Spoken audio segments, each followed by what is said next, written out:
So ಈಗ ಮನೆಯಿಂದ ಹೊರಗಡೆ ನೋಡಿದಾಗ ನೀವು ಹೋಗೋವಾಗ ಜಾಸ್ತಿ ಕ್ರೇಜ್ ಇದ್ದಿದ್ದು ಗಿಲ್ಲಿ ಮತ್ತು ರಕ್ಷಿತಾಗೆ. ಸೊ ಅದನ್ನೇ ನೋಡಿಕೊಂಡು ನೀವು ನಿಮ್ಗೊಂದು ಟಾಸ್ಕ್ ಕೊಡ್ತಾರೆ ಸುದೀಪ್ ಸರ್, ಯಾರು ವಿನ್ ಆಗ್ಬೋದು, ವಿನ್ನಿಂಗ್ ರೇಸಲ್ಲಿ ಯಾರಿದ್ದಾರೆ ಅಂತ. ಸೊ ಅದನ್ನು ನೋಡ್ಕೊಂಡು ಹೋಗಿ ನೀವು ವಿನ್ನಿಂಗ್ ರೇಸಲ್ಲಿ ಗಿಲ್ಲಿ ಮತ್ತು ರಕ್ಷಿತಾ ಇದ್ದಾರೆ ಅಂತ ಬೋರ್ಡ್ ಇಟ್ರಾ ಅಂತ? ಇಲ್ಲ, ಖಂಡಿತವಾಗ್ಲೂ ಇಲ್ಲ. ಯಾಕೆಂದರೆ ಹಂಗೇನಾದ್ರೂ ಇದ್ದಿದ್ದಿದ್ರೆ ನಾನು ಗಿಲ್ಲಿ ಮತ್ತು ರಕ್ಷಿತಾ ಹತ್ರ ಇಡೀ ಮನೆ ಒಂದು ತಿಂಗಳು ಏನಿದ್ದೆ ಆವತ್ತು ಹಾಗೆ ನಡ್ಕೋಬೇಕಾಗಿತ್ತು. ನಾನು ನಡ್ಕೊಂಡಿಲ್ಲ. ರಕ್ಷಿತಾ ತಪ್ಪು ಅಂದಾಗ ರಕ್ಷಿತಾ ತಪ್ಪು ಅಂದಿದ್ದೀನಿ, ಗಿಲ್ಲಿ ತಪ್ಪು ಅಂದಾಗ ಗಿಲ್ಲಿ ತಪ್ಪು ಅಂದಿದ್ದೀನಿ. ನಾನು ಯಾವತ್ತೂ ಆ ರೀತಿ ಸೆಟ್ಲ್ ಆಗಿಲ್ಲ ಅವ್ರ ಜೊತೆ, ರಕ್ಷಿತಾ ಗಿಲ್ಲಿ ಜೊತೆ. ಹೊರಗಡೆ ಜನ ಚೆನ್ನಾಗಿದ್ದಾರೆ, ಸಪೋರ್ಟಿವ್ ಆಗಿದ್ದಾರೆ ಅನ್ನೋ ಕಾರಣಕ್ಕೆ ಅವ್ರ ಜೊತೆನೇ ಸೆಟ್ಲ್ ನಾನು ಯಾವತ್ತೂ ಆಗಿಲ್ಲ. ನಾನು ಎಲ್ಲರ ಜೊತೆಗೂ ಚೆನ್ನಾಗಿದ್ದೆ, ಎಲ್ಲರ ಜೊತೆಗೂ ಇದ್ದಿದ್ದೆ. ಈಗ ಮೆಣಸಿನ್ಕಾಯಿ ಹಾರ ಹಾಕುವಾಗ ನಾನು ರಕ್ಷಿತಾಗೆ ಹಾಕಿದ್ದೀನಿ, ರಕ್ಷಿತಾ ನಂಗೆ ಹಾಕಿದ್ದಾಳೆ. ಅದು ಆ ಸಂದರ್ಭಕ್ಕೆ ನಮಗೇನು ಕಾಣಿಸುತ್ತೆ ಆ ಒಪಿನಿಯನ್ ಮೇಲೆ ಮ್ಯಾಟ್ರ್ ಆಗುತ್ತೆ. ನಾನು ಅಲ್ಲಿ ಕೊಟ್ಟಿರೋ ಕಾರಣ ಏನು ಅಂತ ಕೇಳಿದ್ರೆ ಎನರ್ಜಿ. ಮನೆಗೆ ಒಂದು ಎನರ್ಜಿ ತುಂಬೋ ವಿಷಯದಲ್ಲಿ ರಕ್ಷಿತಾ ಆ್ಯಂಡ್ ಗಿಲ್ಲಿ ತುಂಬ ಮುಂದೆ ಇದ್ದಾರೆ ಅಂತ ನಂಗೆ ಅನ್ಸುತ್ತೆ. ಯಾಕಂದರೆ ಒಂದು ಸೆಕೆಂಡು ಅವರಿಬ್ಬರು ಸುಮ್ಮನೆ ಕೂರಲ್ಲ, ಯಾರ ಹತ್ರನೂ ಮಾತಾಡ್ತಿರ್ತಾರೆ. ಅವ್ರು ಎಲ್ಲಿರ್ತಾರೆ ಅಲ್ಲೇನೋ ಒಂಥರ ಎನರ್ಜಿ ಫೀಲ್ ಆಗುತ್ತೆ, ಏನೋ ತಮಾಷೆ, ಏನೋ ಫನ್ನು, ಏನೋ ಒಂದು ಇದ್ದೇ ಇರುತ್ತೆ. ಆ ದೃಷ್ಟಿಕೊಂದಲ್ಲಿ ಅಷ್ಟೇ. ನೀವೇ ಕಂಪೇರ್ ಮಾಡಿ, ಗಿಲ್ಲಿ ಮತ್ತು ರಕ್ಷಿತಾ ಬಿಟ್ಟರೆ ಎನರ್ಜೆಟಿಕ್ ಆಗಿ ಹೋಲ್ ಡೇ ಮನೇಲಿ ಇರ್ತಾರೆ ಅನ್ನೋರು ಯಾರಿದ್ದಾರೆ? ಯಾರು ಕಾಣಿಸಲ್ಲ ನಿಮಗೆ.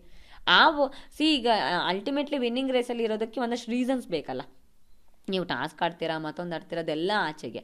ಜನಕ್ಕೆ ನೋಡೋದಕ್ಕೆ ಇಷ್ಟ ಆಗೋ ಥರದ್ದು ನೀವೇನು ಕೊಡ್ತಾ ಇದ್ದೀರಾ ಅನ್ನೋದು ಮ್ಯಾಟ್ರ್ ಆಗುತ್ತೆ. ಅದೆರಡನ್ನ ಅವ್ರು ಕೊಡ್ತಿದ್ದಾರೆ ಅನ್ನೋ ಕಾರಣಕ್ಕೆ ನಾನು ಅದನ್ನು ಕೊಟ್ಟನೆ ಹೊರತು ಬೇರೆ ಯಾವ ಉದ್ದೇಶನೂ ಖಂಡಿತ ಅಲ್ಲ. ನೀವು ಹೊರಗಡೆ ಬರೋಷ್ಟರಲ್ಲಿ ಒಂದಷ್ಟು ಬದಲಾವಣೆಗಳಾಗಿದೆ. ಈಗ ರಕ್ಷಿತಾ ವಿಚಾರದಲ್ಲಿ ತಗೊಳ್ಳೋದಾದರೆ ನೀವು ಹೋಗೋವಾಗ ಫುಲ್ ಪಾಸಿಟಿವ್ ಇತ್ತು, ಆದರೆ ಈಗ ತುಂಬ ಒಂದಷ್ಟು ನೆಗೆಟಿವ್ಗಳಾಗಿರುವಂಥದ್ದು. ತುಂಬ ಇರಿಟೇಷನ್ ಆಗುತ್ತೆ ರಕ್ಷಿತಾ ಮಾತನಾಡ್ತಾ ಇದ್ರೆ.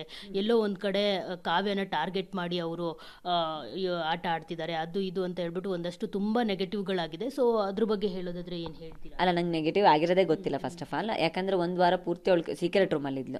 ಸೊ ಸೀಕ್ರೆಟ್ ರೂಮಲ್ಲಿ ಅವಳು ಹೆಂಗೆ ನಡ್ಕೊಂಡಿರ್ತಾಳೆ ಅನ್ನೋದ್ರ ಬೇಸ್ ಮೇಲೆ ಈ ಒಪಿನಿಯನ್ಸ್ ಕ್ರಿಯೇಟ್ ಆಗಿರ್ಬೋದು ಈಗ ಹೊರಗಡೆ ಜನಕ್ಕೆ. ಆದರೆ ನಾನು ನೋಡಿಲ್ವಲ್ಲ ಸೀಕ್ರೆಟ್ ರೂಮಲ್ಲಿ ಹೆಂಗಿದ್ಲು ಅಂತ. ಅವಳ ಜೊತೆ ನಾನಿದ್ದಿದ್ರೆ ನಂಗೆ ಹಂಗೆ ಅನ್ನಿಸ್ತಾ ಇತ್ತೋ ಏನೋ. ಅದು ನಾನು ಈಗ ಹೋಗಿ ಎಪಿಸೋಡ್ ನೋಡಿದ್ಮೇಲೆ ಅಥವಾ ಇನ್ನು ನೆಕ್ಸ್ಟ್ ಏನೇನು ಆಗುತ್ತೆ ಅನ್ನೋದ್ರ ಬೇಸ್ ಮೇಲೆ ಮತ್ತೆ ಅದು ನಮ್ಗೆ ಅರ್ಥ ಆಗ್ತಾ ಹೋಗುತ್ತೆ ಅನ್ಸುತ್ತೆ. ಬಿಕಾಸ್ ನಾನು ಹೆಂಗೆ ಹೇಳಿ ಅವಳು ಪಾಸಿಟಿವ್ ಇದ್ದಾಳ ನೆಗೆಟಿವ್ ಇದ್ದಾಳ ಅಂತ ನನಗೆ ಹೆಂಗೆ ಗೊತ್ತಾಗುತ್ತೆ? ಅಥವಾ ಸೀಕ್ರೆಟ್ ರೂಮಲ್ಲಿ ಧ್ರುವಂತವ್ರು ಇದ್ದ ಕಾರಣಕ್ಕೆ ಹಂಗೆ ನಡ್ಕೊಂಡ್ಲೋ ಏನೋ. ಈಗ ಹೊರಗಡೆ ಬ್ಯಾಕ್ ಟು ಹೋಮ್ ಅಂತಂದಾಗ ಮತ್ತೆ ಸಹಜ ಆಗ್ಬೋದು, ಮತ್ತೆ ಜನಕ್ಕೆ ಅಭಿಪ್ರಾಯ ಬದಲಾಗ್ಬೋದು ಅಂತ. ಎಲ್ಲೋ ನಿಮ್ಮ ಮಂಗಳೂರವರು ಅಂತ ಅಂದಾಗ ರಕ್ಷಿತಾ ಅವ್ರಿಗೆ ತುಂಬ ಸಪೋರ್ಟ್ ಮಾಡ್ತಾರೆ, ನಮ್ಮೂರ ಕಡೆಯವರು ಅಂತ. ನಾವು ಚೈತ್ರ ಅವರು ಹೋಗೋವಾಗಲೂ ಅದೇ ಅಂದ್ಕೊಂಡಿದ್ವಿ, ಅವ್ರು ಮಂಗಳೂರವರಲ್ವ ತುಂಬ ಸಪೋರ್ಟ್ ಮಾಡ್ತಾರೆ ಅಂತ. ಬಟ್ ಅದೆಲ್ಲೂ ಕಾಣಲಿಲ್ಲ ಆ್ಯಕ್ಚುಲಿ. ನಿಜವಾಗ್ಲೂ ಮೆಚ್ಚಲೇಬೇಕು ಅದನ್ನು. ಆ್ಯಸ್ ಇಟ್ ಈಸ್ ಎಲ್ಲ ಕಂಟೆಸ್ಟೆಂಟ್ಗಳನ್ನ ಯಾವ ಥರ ನೋಡ್ತಿರೋ ಅದೇ ಥರ ನೋಡಿದ್ರಿ ಅಂತ ಅನ್ನಿಸ್ತು. ಅಲ್ಲ ನಾನು ಅದನ್ನು ನಂಬೋದಿಲ್ಲ. ಯಾಕೆಂತ ಕೇಳಿದ್ರೆ